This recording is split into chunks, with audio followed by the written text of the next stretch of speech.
What's going on, YouTube? Are you tired of not having a public land hunting plan?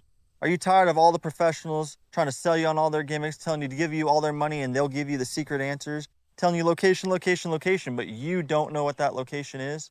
Well, today here at Deerscape, we're going to go over what we do, how we create our plan based off of facts, what the deer are telling us, what the cameras are telling us, what the e-scouting and what the boots on the ground scouting has told us, so that it can help you come up with your hunting plan and hopefully have a much more successful season this coming year. Welcome to Deerscape, where big bucks, better habitat, and land that lasts all come together. From food plots to trophy shots, bring your acres to life.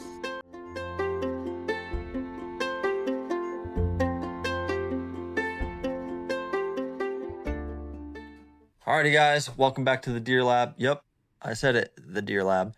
Allie hates when I call it that, but let's be real. She's always just trying to steal the bucks on the cameras anyway and claim them as her own so she can shoot the target bucks and have them all to herself, but that's not going to happen. First things first, though, guys, we need some prayers. Allie's grandfather had some unforeseen health diagnosis come up, and he could really use the thoughts, the prayers. And if you want to leave a comment, let Chuck know that you're thinking about him. Go ahead and leave him down there below, and we'll be sure to pass him on and make sure he gets him read and lets him know that he's not alone in this fight, and that we love him, we're thinking about him, and you got this, Chuck. Moving forward, today we're going to dive in on Onyx, go over a public land area, how we scout it, how we go about building a plan from the time we show up, looking on our phones to going and scouting it in person. Then we'll break down our hunt plan ourselves based off of all that information gathered off of in-person scouting, Onyx, and what the deer tell us to do. So go crack a cold one real quick, go grab some coffee, go grab some chips, something to drink, and we'll dive right in here, guys. All right, so as we continue along here, dive in a little bit more of what we're looking at. When you pull up to these areas, usually they have a gate or somewhere you can kind of pull off and park. This area right here might be a good spot to park to get your truck or car off the road. Just remember, if there's a gate or anything like that, be sure to shut it. A lot of these are walking areas only, but you may be able to park right there along there somewhere, just to be respectful of other people on the road or using it.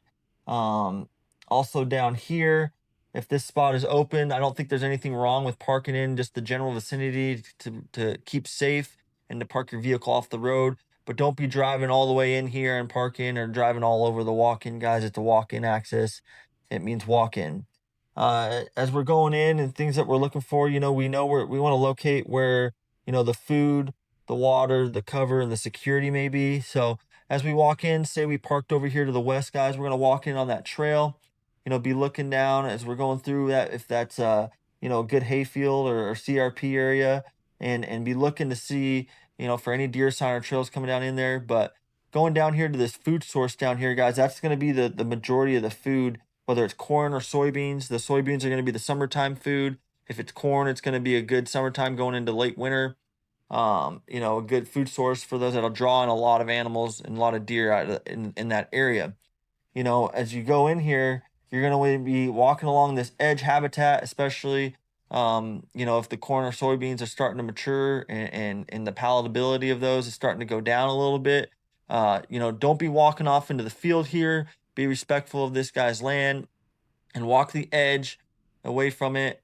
And guys, as you're walking down here along the edge and stuff, be mindful of any traffic that you may see, as far as like the deer highways, we like to call it, areas where deer frequently travel in large numbers, or there's a lot of them travel in that area. Trails that may be cutting off into these certain areas that change, and may be easy for them to go find a trail back into some bedding. And be on the lookout for any signs of any rubs or any scrapes as you're going and scouting these areas. Some other areas where some food might be on this is, there might be some native browse up here in areas where the sun hits more, and you might go checking those. This would be what I would consider a bedding area here, though. So make sure that if you're going to scout that, do it in early summer so you're not blowing any deer out of there. These causeway waterways here, they may hold a lot of natural browse and grass as well, like that. So that might be an area we go check to see for deer sign, and maybe hang some cameras. and also this one here to the south. Looks like an area where the sun gets a lot of sun. Maybe an area that holds just some different type of food that the deer may be looking for, or may have more palatability in some types of during the summer. Just a good area to go check out and look to see if deer are moving through there or frequenting that area often. Like I said, if we go to water, you can go check around the water sources. You can even hang cameras on these water sources. If I was to hang a camera, probably pick one of these trees down here, either facing over the dam area where they would frequently walk across, or be coming out of the cover to this water to get a quick drink. They do feel vulnerable when they drink. So my guess is that they would come out of an area of cover, get a quick drink, and return to cover as fast as they can. Or you can find a good water hole down here somewhere on that creek that's holding a good amount of water. But that would just require walking it and putting boots on the ground through there. As far as cover, this is kind of where setting up your game plan as far as, an ambush point might go. You're going to want to look for the areas that the deer might bed for cover, or escape for a thermal hub, as far as getting out of the heat of the sun. And so during the winter time, I might expect them to be more up here, especially those bucks in that rut area, because it's going to be a high area, a little ridge that comes down here overlooking food, cover in water, and on the right winds as well. They might be able to smell anything coming predator wise out of the cover here, and they'd be able to see anything approaching them from the top, or they'd be able to scent check all of this if there's any hot does in the area. Being more time when they're in the summer, I would expect the bucks to be bedded down here on this little flat area, and I guess it could be called a little ridge. It's not a major ridge as far as the terrain goes, but if you go in here and you look at your topography map, this will really help you see exactly, where some change of terrain might be. And you can tilt it if you use it in 3D mode, and you can change it to 3D mode down here. That really helps you see the different terrain and kind of how deer might use them, versus if you were just in the normal, hybrid or satellite mode. So as we're looking at bedding areas here and cover, I noticed this right away down here on this oxbow, which an oxbow is an area like a bend of a creek where a lot of times deer or mature bucks will bed because they feel safe and secure there. They can bed here on the edge, all right? And if the wind's coming, they can either see anything approaching them from this end and smell anything approaching them from this end, and they can make an escape either out this way to the big ag field, or over the creek and up an area like this little drainage right here, or this drainage right here, and escape off into some pasture land up over here. But by also using this topo map, guys, you can see how things might be using this terrain as far as locating pinch points or anything like that, or locating how they may be going from food, to bedding. So as you look at this hybrid mode, and we say, all right, these are all areas of points of interest and cover, knowing that in the wintertime or harsh weather, that deer like to bed against these cedar bushes or cedar trees. And being that this would be a south facing slope, they could still get some warmth from the sun. Knowing all of that, and then knowing that this is a big destination ag field, you might be looking at an area that you can ambush them somewhere in any of those areas, moving from, bedding to food, or vice versa, from food to bedding, and different times to use that. So I like to use the topo feature to see exactly how kind of the land lays out there. And also if you have the LiDAR, guys, this will help show, it could pick up old wagon trails, from the early settler days.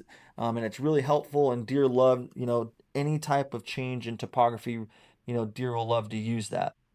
So if I was to come in here and scout this area out, guys, and look where I would be really focusing on some areas is, I'd be focusing on checking this bedding area early summer for any sign, see what's in there, see if there's any trails, coming in and out, and where I can set up some cameras in that, to maybe set up a good morning hunt stand for during the rut or whatever, or look for areas that I'm looking to hunt in the morning when those deer are returning from the food destinations to their bedding areas, and that might be a good location to look to set something up like that. Or as I look down here, you look at these drainages that come off, one, two, looks like there's maybe three good drainages that come off of this cedar hill over here. And then moving off of this, there's a drainage right here that moves down, or they may side hill off of something like this down into this area. I'd be scouting out this whole entire area down through here along this creek bank, looking for the trails of where they're crossing that creek to come over to this ag field. And and that might be the best areas to go as far as locating where they're cover at, but then how they're using that cover to navigate the terrain to and from bedding to feed, or from feed to bedding. And then going over the security portion of this, guys, this cover offers security. This hillside could be an area of security because they can see, but also this edge habitat here of the cedar thickets, that might also be, they feel secure bedded there because they can smell, they can see, and they're also getting some sunlight on them there. But again, this is the far side of the property here, away from areas where most of the time most humans will be approaching, and this would be an area that I think deer would definitely feel secure in. All right, diving into some areas where we think that some trail cams, and some, maybe even putting some mock scrapes up might be good, is using both my hybrid map and my topo map, guys.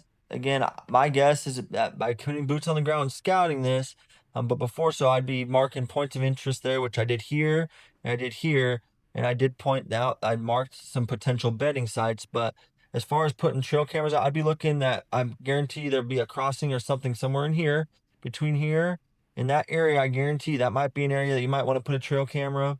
This big drainage coming out of off of this field right here, and putting one right in this area, and again down in here somewhere. But then also I'd be looking in some other tucked away places, as far as maybe putting a stand and a scrape in this area. So anything coming out of bedding, coming to feed in this area, they might feel more secure to feed right here because it's blocked from the road, from this tree line, and these trees right here. They might feel more comfortable feeding down in this area.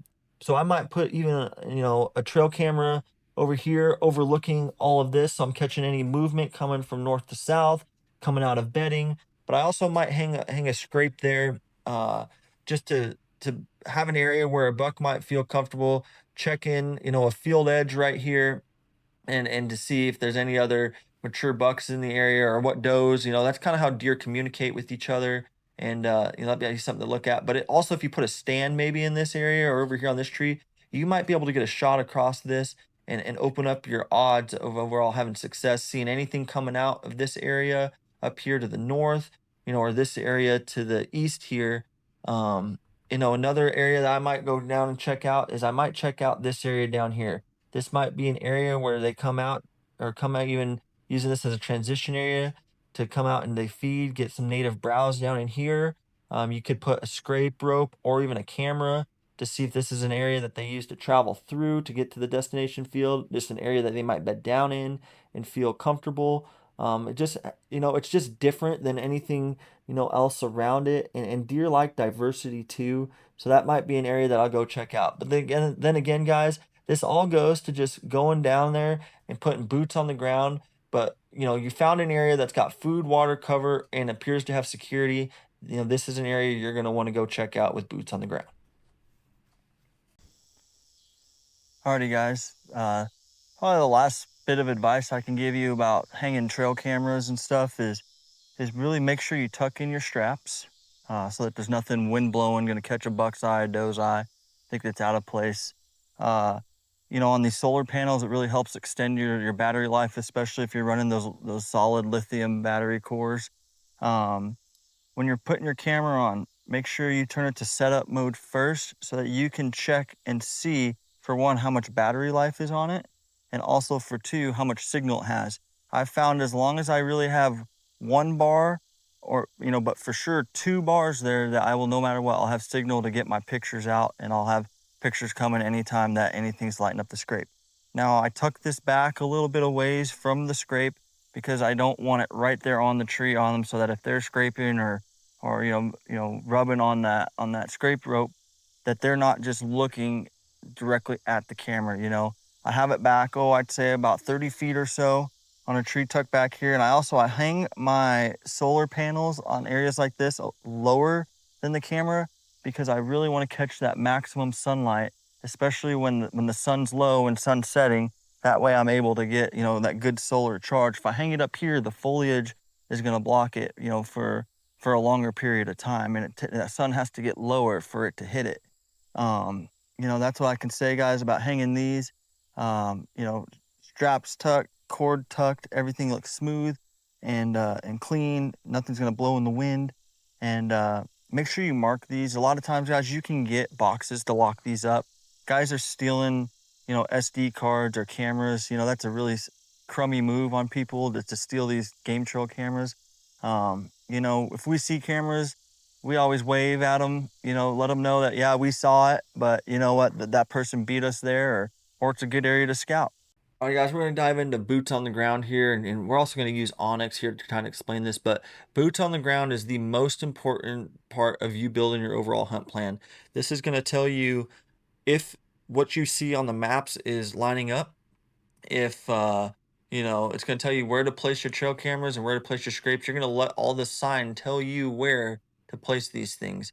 And by scouting this in person, you're going to see where deer are leaving and exiting the field, where they're liking to feed in the field.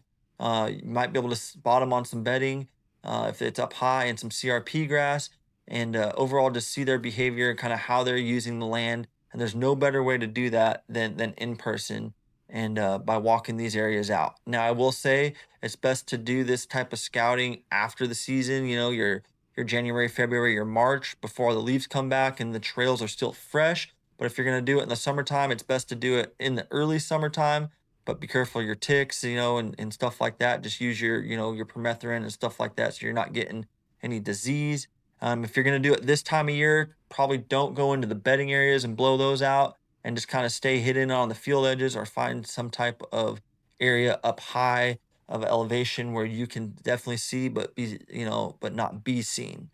So diving in here, if we were to come and scout this area, boots on the ground too, but also just try to glass it, and we might park up north here and really use this ridge up on the north side of here to kind of look down over all of this destination food source here. Uh, and there's an elevation change right there, and try to look down and glass anything off into this area. Or we might try to get onto this ridge over here and glass down into here, but try to stay away and try to, make sure that you're not blowing your scent and blowing up that whole, food, water cover security area, so that they're not just, picking up your scent and knowing that they're either being watched or there's a lot of human pressure here. Another thing you may do, depending on the right wind, or once you've scouted a little bit more and you see how deer are using it, is you might be able to sneak down into this hardwood tree edge right here if it's planted in soybeans and it blasts over here.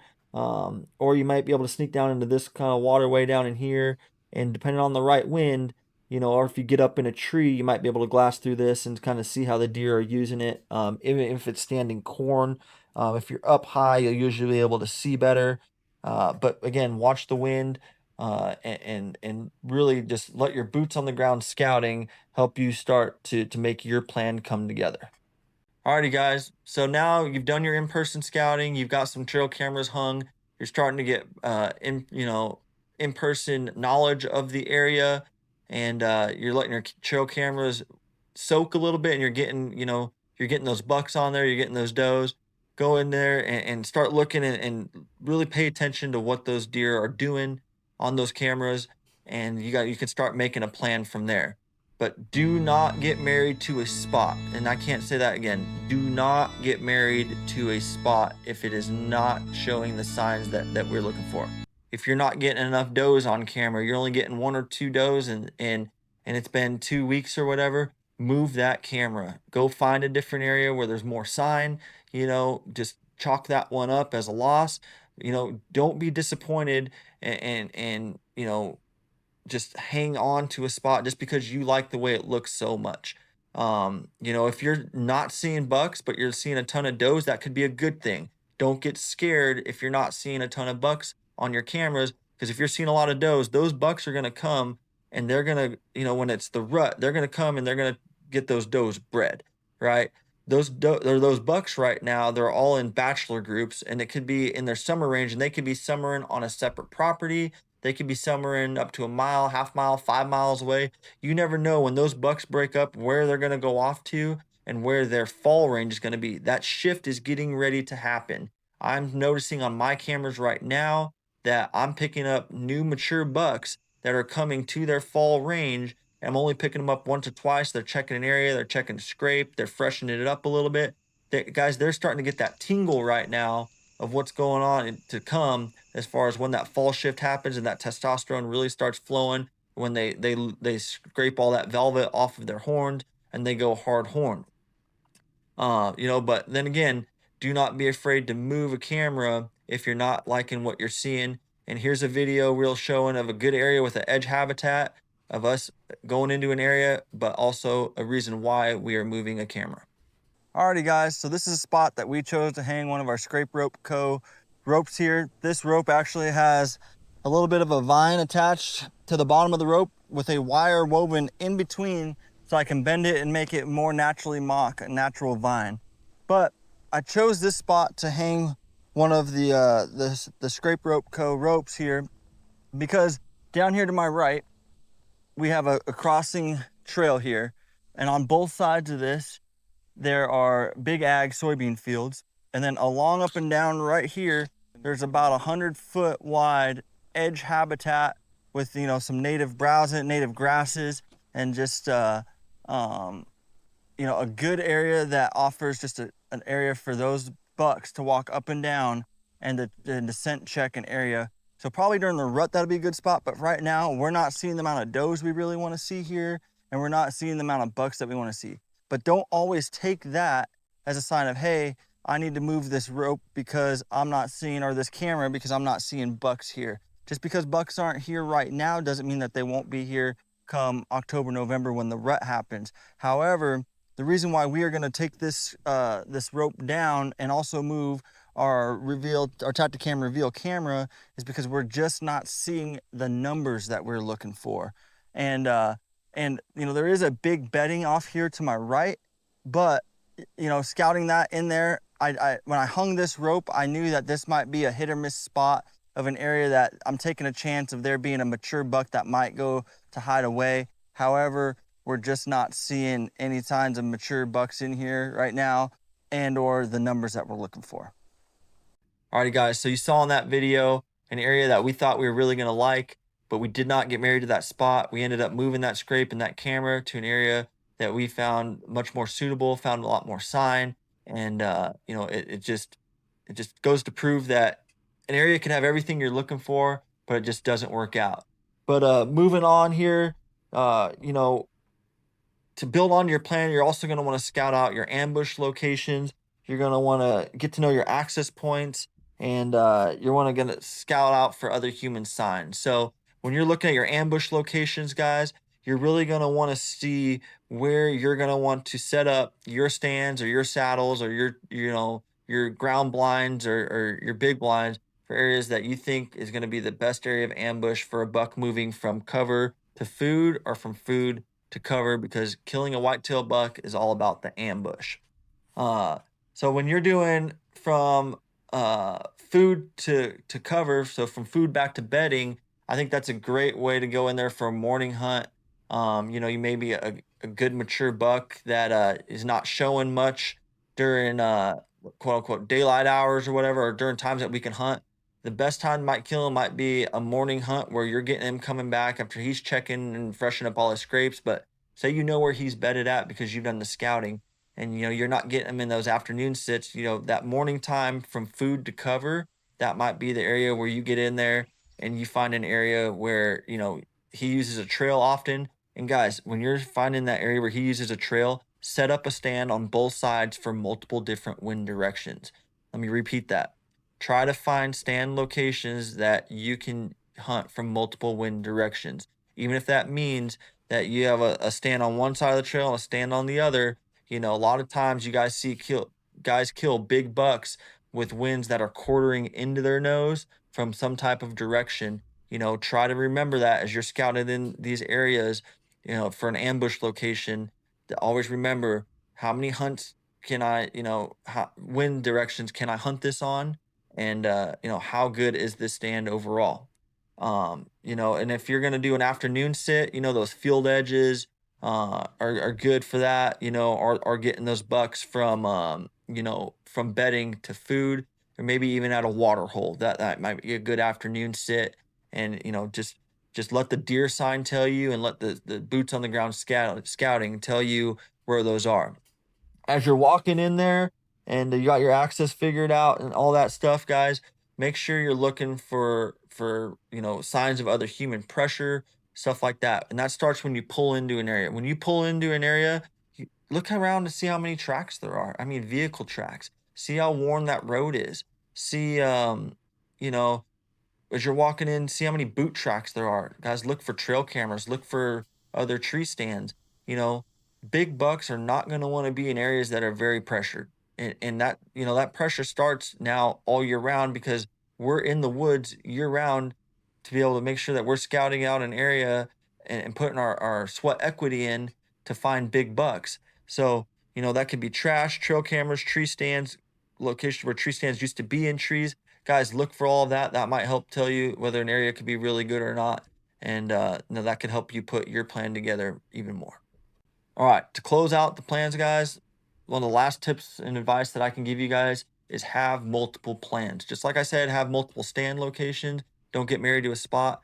Have multiple plans, because let's be honest, how many times does a plan work exactly to fruition on public ground? You know, we're not hunting a spot that like Don Higgins has, where he can name the exact spot he's going to kill a deer on his property that he's known and he's had for 20 years, and you know he's taken the time to build it exactly how he wants. Guys, this is public land. You know, you might be able to figure out a good spot, but uh plans change. You know, somebody may come in and blow that spot up or ruin it for you. It could be the best spot. That buck could be using that spot every single day, but things happen and plans change. Have plan A, B, C, and D. I learned that in the military, guys. We'd set up, you know, a whole plan to go cover an objective, and then all of a sudden, you know, you go in and you start executing that plan, and then things go to crap. So you have to improvise, guys. When you have plans A, B, C, and D, it's nothing to move from plan A to B, and you don't get all flustered. You don't get all upset. You know, you just move right on, take things as they come, and I guarantee you, you'll have a better hunting season because of that. And last of all, guys, have fun doing this. We're all doing it because we love it. You know, don't feel like, you know, if you're filming, don't feel the pressure that you have to kill for content. And guys, I want to say this too, is this may ruffle some feathers in the industry, but you know, there's that old ad saying, "Oh, I'm just hunting for meat." Well, if you're hunting for meat, guys, do a favor, have some respect for you know, the majority of hunters nowadays. It seems like a lot of guys want to kill mature bucks, but you know, if you're a meat hunter, shoot a doe. I mean, what a mature doe has got just as much or more meat than an immature buck. You know, there's so many people out there that are chasing mature animals now, and if we can't get deer to maturity, if we're shooting them at 2 years old, now I'm not saying, you know, if a 3-year-old gets you excited and that's what you're after, you know, that's your target, good, congratulations. But if we're just hunting for meat, guys, you know, I like to shoot a doe, Allie will shoot a doe, and you know, we're not going to feel the pressure that if we're not seeing something we're like, we're not going to take an immature buck off of this public land. We want things to get to maturity. And I just think that has a little bit more you know, respect, and might be something we can add to the industry there as far as helping get more deer to maturity. Alrighty, guys, so we're here at the new spot where we hung this scrape rope scrape at. And really what I like about this spot is, again, we're in between two major food sources. We got soybeans down in the bottom. Down the other side of this ridge, we got standing corn right here. And in this standing corn just right here, we have a waterway coming out. And a lot of times that's a good little bedding area, or an area that deer will come out into. And it's an ease of movement for them. So a lot of times, if you look in here in this video too, you'll see that where it was easy to move through the corn, that's where the highway traffic, as I call it, was. That's where it was easiest for the deer to move, especially those bucks, because again, they're in velvet, they're not wanting to damage that. It's very sensitive, a lot of nerve endings, stuff like that. Reason why I chose to put this scrape also right here is that this is a bedding area. Going back here, that is a flat ridge, and on those points and those ridges is where bucks like to bed. So I'm really thinking of this as a rut spot, as there's going to be plenty of winter food. This is a giant ag cornfield. Deer are going to be feeding this for a long time. You got soybeans in the bottom for that early season food, and then you got this area which is on the top of a hill. Bucks like hills, and this seems like just a good area that bucks might travel up and through this, down and move, and be sent checking for does in and out through this area. And guys, another tip: when you set these rope scrapes, make sure you get the grass and everything removed. You want bare dirt. You want it to make it look like deer are hitting this. And we're testing a new scent out from Deer Hunter Synthetics right here. So this is the full spectrum synthetic urine. It's legal here, and we're able to pour this in the dirt here, just like so. I don't think you need too much, but you guys can also pee in your scrapes. I do. You know, I drink a lot of water though, but I think it mimics something there that is going to entice those bucks also to tear that dirt up and to show that they're a dominant buck in the area. We're also going to hang a camera off of this scrape to monitor any traffic coming through here, as I think, you know, now's a good time. If you haven't moved your cameras over 2 scrapes, you should, because I've got more and more bucks each day showing up on my cameras that I think that they are coming to check out their fall range areas. Bucks are starting to split off. I'm seeing single bucks come up, mature bucks come up, and it seems like they're really starting to go check those fall rut areas as the testosterone and stuff starts tingling a little bit and gets them a little bit fired up. So guys, we're gonna hang a camera here, and we're gonna call this spot good, and we're gonna monitor this and see if we get a lot better sign coming through this. And you know, that's another reason why I think, you know, this can help you guys with your setup. You know, if you scout these public land areas, you go put boots on the ground, which I always say that's the most important thing, putting boots on the ground. That, you know, you're going to find areas like this and go hang and put a camera up. It can't hurt anything, and you got to earn your sweat equity, guys. I'm drenched in sweat. You got to earn it. You got to get out. You got to do it. Alrighty, guys. So here's an area that we decided to move that scrape and that scrape rope and that camera from the area we didn't like to an area that we liked. And if you don't believe that what we are saying works, guys, watch this video. And at the end of it, I'm going to show you that as soon as we left this area, not 20 minutes later, we had deer on our cameras. And then we went to the bottom of this area and where the soybean field was near the bottom of the backside of this ridge. Went and scouted it real quick and glassed it at last light. 2 really good bucks. And then I'll also include a picture here of another buck that was also in the area. Another tip that I could say for you guys to use running trail cameras or anything like that is I like to run what I call satellite cameras. And those are battery cameras that I'll run off in an area after I find an area that I like, just to see kind of how deer are using the area, what deer are in the area. And there I'll include a picture of a buck that I got on that satellite area. And just figured, guys, this might be a helpful tip for you.